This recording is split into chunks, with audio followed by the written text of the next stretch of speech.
காமராஜர் என்பதை அவர் 10 ஆண்டு காலத்தில் ஆள் மட்டும் கவர்ச்சி இல்லை, அவருடைய பேச்சும் கவர்ச்சியாக இருக்கும். எனது ஊரும் அவர் பேரும் ஒன்றுதான். நான் ஆளுரை, அவர் மேலமருத்துவக்குடி. ஆகவே ஒரே ஊரை சேர்ந்தவர்களாக இருந்தாலும் என்னோடு என்னை விட அவர் ஒரு சட்ட அறிஞர், சொல்லி செல்வர், மனோகரனை பேசு என்று அவரை அழைக்கிறேன். கண்ணிரண்டும் குருடாகி கருதித்த என் விதிகளுக்கு வெளிச்சத்தை பிரசவித்து காதிரண்டும் செவிடாய் கிடந்து என்னை கவிதையை ரசிக்க வைத்து விடமாக கிடந்து என்னை என செய்து பேச வைத்து நால்வாரும் நல்வரைகள் தென் கமலும் கெடுவாகி சுமந்து தவறந்த சுந்தர தமிழ் தாயே, எனக்கு வாழ்நாள் முழுவதும் மார்க்க திறமை என்று கூறி இந்த எழுச்சிமிகு பட்டிமன்றத்தின் தலைமையேற்று நடத்தி கொண்டிருக்கின்ற மரியாதைக்குரிய மருத்துவர் ரோட்டரி கிளப்பினுடைய முன்னாள் தலைவர் அருமை சகோதரர் மருத்துவர் எழுதின ஐயா அவர்களே, இந்த நிகழ்ச்சிக்கு தொகுப்பு வழங்கியிருக்கின்ற மரியாதைக்குரிய அன்பு நண்பர் நலத்திட்ட செந்தில்குமார் அவர்களே, இந்த நிகழ்ச்சி ஏற்பாடு செய்திருக்கின்ற எனக்கு 30 நண்பர் மரியாதைக்குரிய அண்ணன் எல்வி கந்தசாமி நாடார் அவர்களே, மற்ற வருகை போதிக்கின்ற முன்னாள் நகர்மன்ற உறுப்பினர் அண்ணன் பிரான்சிஸ் சேவர் அவர்களே, மற்ற அண்ணன் வி.கே. மோகன் அவர்களே, ஐயா குழந்தை அமுதன் அவர்களே, அண்ணன் சகோதரி ரமேஷ் அவர்களே, மற்ற வருகை போதிருக்கின்ற பெருந்தலைவருடைய பேரன்புக்குரிய உறவுகளே, உங்களை வணங்குவதை நான் பெருமகிழ்ச்சி அடைகிறேன். எனக்கு முன்பு அன்பு சகோதர விஷயங்களை சொல்லிவிட்டு சென்றார். நான் ஒண்ணும் இல்லை, நான் நிகழ்கால சாட்சி. நான் மருத்துவக்கூடிய குக்கிராமத்தில் வயலோடும் வரப்போடும் பயணித்த சாதாரண ஒரு விவசாயியின் மகனாகிய நான் இன்று நான் கிட்டத்தட்ட ஒரு 10 பட்டங்கள் பெற்றிருக்கிறேன். சட்டத்தில், வரலாற்றில், பொருளாதாரத்தில் என்று 10 பட்டங்கள் பெற்றிருக்கிறேன். நான் டாக்டரேட் பட்டம் பெற்றிருக்கிறேன் என்று காரணம் என்றால், நான் பஞ்சாயத்து மருத்துவமனை இருக்கின்ற பஞ்சாயத்து பள்ளியில் பெருந்தலைவர் காமராஜர் அறிவிக்கப்பட்ட மதிய உணவு திட்டத்தில் அறிவிக்கப்பட்ட கோதுமை சாதமும் அங்கு அப்ப அளிக்கப்பட்ட அந்த நாட்டு சக்கரை கொடுத்து சாப்பிட்டவன் தான் நான் ஒரு நிகழ்கால சாட்சி. காமராஜருடைய ஆட்சி முறைதான் காமராஜர் பெருது போலுக்கு காரணம். நான் ஒரு நிகழ்கால சாட்சி. திருநெல்வேலி மாவட்டத்தில் சேரமான் தேவி ரயில்வே கிராசிங்களை பெருந்தலைவர் சென்று கொண்டிருக்கின்ற போது ஒரு மாடுமாய்க்கு சிறுவனை பார்த்து கேட்கிறார், தம்பி ஏன் நீ பள்ளிக்கூடம் செல்லக்கூடாது கேட்கிறார். யார் கஞ்சி ஊற்றுவது என்று கேட்கிறார். என் கஞ்சி ஊற்றுறான் செல்வா என்று கேட்கின்ற போது கண்டிப்பாக செல்வ என்று கூறுகிறான். ஆனால் அவனுக்கு நம்பிக்கை இல்லை. பெருந்தலைவர் முதலமைச்சர் தெரியவில்லை. இரவு முழுவதும் பெருந்தலைவர் தூங்கவில்லை. அந்த மாணவன் அந்த இளைஞன் கேட்ட கேள்வி அவரை உறுத்தி கொண்டே இருந்தது.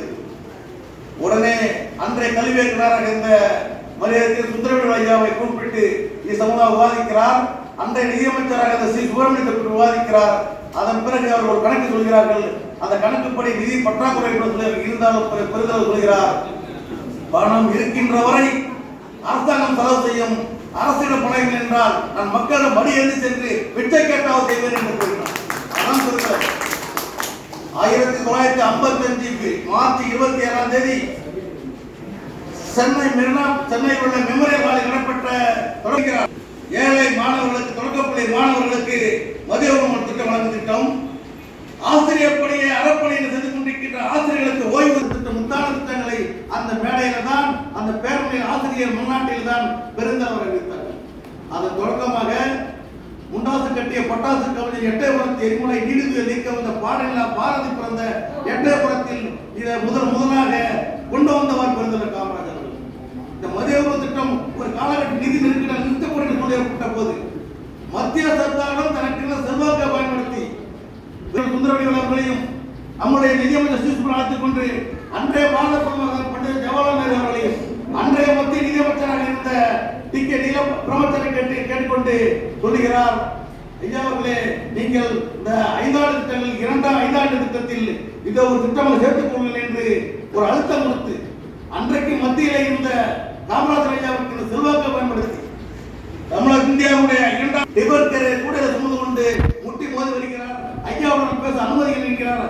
அதிகாரிகள் தரிக்கிறார்கள். அதன் போது உடனே ஆகட்டும் என்று சொல்லுகின்ற நம்முடைய பெருந்தலைவர் காமராஜர் அவர்கள் கோட்டைக்கு சென்று அதிகாரிகளிடம் பேசுகிறார். அதிகாரிகள் பேசிவிட்டு தமிழகம் முழுவதும் இருக்கின்ற ஆதரவற்ற முதியவர்களுக்கு 20 ரூபாய் மாதந்தோறும் வழங்க வேண்டும் என்று முதியோர் உதவி திட்டத்தை வழங்கியது பெருந்தலைவர் காமராஜர். அதன் தொடர்ச்சியாக இந்த தளபதியார் அவர்கள் முதியோருக்கு 1200 ரூபாய் கொண்டிருக்கிறார். 20 ரூபாய் என்ற வித்து தான், அதனுடைய நீச்சி தான் இந்த 1200 ரூபாய் வழங்கப்படுகிறது. இது மட்டுமல்ல, தமிழகத்திலே 10 சக்கராலை துவங்கப்பட்டது. அப்போது அந்த ஜப்பானிய அரசாங்கம் சொன்னது, ஒரு சக்கராலைக்கு 10% நாங்கள் கமிஷன் கொடுப்போம், அதை உங்கள் காங்கிரஸ் கட்சி எடுத்துக்கொள்ளலாம், இல்லை உங்கள் முதல்வர் எடுத்துக்கொள்ளலாம், 10 தொழிற்சாலைக்கும் நாங்கள் அழைப்போம் என்று சொல்ல போது பெருந்தலைவர் காமராஜர் சொன்னார்கள், ஒரு தொழிற்சாலைக்கு ஒரு சக்கராலைக்கு 10% என்றால் 10 சக்கராலைக்கு 100%, அந்த 100% கொண்டு சேலம் மாவட்டத்தில் உள்ள மோகனூரில் 11வது சக்கராலையை உருவாக்கிய ஒரு பெருந்தலைவன் இந்த காமராஜர். 12 நீர்மின் திட்டங்களை உருவாக்கிறார், 12 அணைகளை கட்டியிருக்கிறார். உங்களுக்கு தெரிந்து கொள்ளுங்கள், அரசியலை போல காமராஜருக்கு பேரன் கருத்து வேறுபாடு இருக்கிறார். விருதுநகர் மாவட்டத்தில் வெள்ளம் பெருக்கெடுத்து ஓடுகின்றது. கிட்டத்தட்ட பெருந்தலைவர் காமராஜர் ராமநாதபுரம் மாவட்டம் வெள்ளம் பெருக்கெடுத்து ஓடுகிறது. ஓடுகின்ற இடுப்புளம் தண்ணீரை நீந்தி அங்கே சென்று காமராஜர் பணிபுரிந்து கொண்டு திராவிட நாடுகள் எழுதுகிறார். புலிக்கு குகை இருக்கிறது, எலிக்கு வலை இருக்கிறது, குருவிக்கு கூடு இருக்கிறது, தமிழர்களுக்கு நாடு இருக்கிறார் கேட்ட போது தமிழ் நாடு இருக்கிற தமிழ்நாடு தமிழ் தாயின் தலைமகன் தந்தை பெரியாரின் தலைமகனாக்கன் கலைகள் கண்ட காந்தி கதவன் நாங்கள் இன்று பேசிக்கின்ற பேரறிஞர் அண்ணா திராவிட நாடுகள் எழுதினார். என் மக்கள் என்று மக்கள் முதல் வந்து கொண்டிருக்கிறார். இவர் கோட்டையில் உங்களுக்கு நாட்டாளத்தில் செயல்படுகிற முதலமைச்சர் அல்ல, இவர் ஆர்வம் உள்ள பூசாரி அல்ல, இவர் மக்கள் முதல்வர் என்று பெருந்தலைவர் காமராஜரை அறிஞர் அண்ணாவை பாராட்டி இன்னொரு விஷயம், குலக்கல்வி கொண்டு ராஜாக்கோளை குலக்கல்வி கொண்டப்பட போது தமிழக அரசு முதலாக எந்த குலக்கல்வி மூலமாக மூடப்பட்ட 16 பள்ளிகளை, தமிழகத்தில் 16 பள்ளிகளை, குலக்கல்வி ஒழிக்கப்பட்ட பள்ளிகளை திறந்து அதன் மூலமாக பெரிய கல்வி புரட்சி ஏற்படுத்த காமராஜர் பார்த்து எங்கள் ஈரோட்டு பகவன் எங்களுடைய தந்தை பெரியார் சொன்னார், அவன் தான் பச்சை தமிழ் என்று நான் சாகுவரை ஆதரிப்பு என்று சொன்னாரே, அதற்கு காரணம் என்ன? பெரியார் ஏற்படுத்திய கல்வி ஏற்படுத்திய குழந்தைகளுடைய கல்வி புரட்சி சொல்லிக்கொண்டே போகலாம். இங்க இவங்க சொன்னாங்க ஆட்சி எங்களுக்கு நல்லா தெரிஞ்சீங்க, காமராஜர் ஒரு கல்விக்காட்டு கூத்த ரோஜாக்கடி. காங்கிரஸ் அரசியலுக்கும் தமிழக அரசியலுக்கு நிறைய வேறுபாடு காங்கிரஸ் இருக்கலாம். காங்கிரஸ் காங்கிரஸ் பண்ண அரசியலுக்காக பெருந்தலைவருக்கு பேர் இல்லை. அவர் கல்விக்காட்டு கூத்த ரோஜாக்கடி. நான் மீண்டும் சொல்கிறேன், அவர் தனி. காங்கிரஸ் யாருக்கு உடன்பாடு கிடையாது. காமராஜர் என்ற ஒரு பெருந்தலைவர் மீது தான் உடன்பாடு கொண்டுதான் இந்த வரை மக்கள் கொண்டாடி கொண்டிருக்கிறார்கள். அவர் இருக்கிறவரை அவன் தான் மேன் ஆஃப் தி மேட்ச், இந்திய அரசியலுடைய மேன் ஆஃப் தி மேட்ச் சொல்லப்பட்ட காமராஜர். அவன் அமாவாசை நேரத்தில் உதித்த ஒரு பௌர்ணமி நிலம். இன்னும் சொல்லிக்கொண்டே போகலாம்.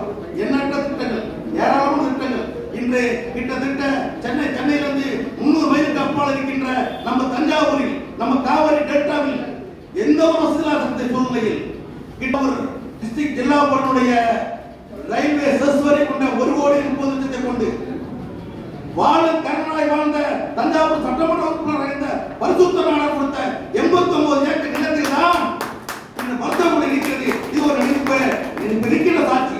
2 சாட்சி. கல்வி புரட்சிக்கு நான் ஒரு சாட்சி, மருத்துவ புரட்சிக்கு இருக்கிற மருத்துவமனை ஒரு சாட்சி. 89 ஏக்கர் நிலத்தை கொடுத்தவர் பரிசுத்த நாடார். அது 1,30,00,000 இந்த தஞ்சாவூர் ஜில்லா செசுவரை கொண்டு கட்டியது இந்த காமராஜர் அரசாங்கம். நினைத்து பாருங்கள், காங்கிரஸ் மீது நிறைய முரண்பாடுகள் உண்டு, அவர் ஆட்சி அவர் கட்சி மீது முரண்பாடு உண்டு, அவர் அரசியல் நிலைப்பாடுகள் முரண்பாடு உண்டு. ஆனால் அவர் ஆட்சி செய்த 9 ஆண்டுகளை ஏற்றுக்கொண்டது திராவிட முன்னேற்ற கழகம், அது ஏற்றுக்கொண்ட திராவிட இயக்கம், அது ஏற்றுக்கொண்ட பொதுவுடைமை இயக்கம்.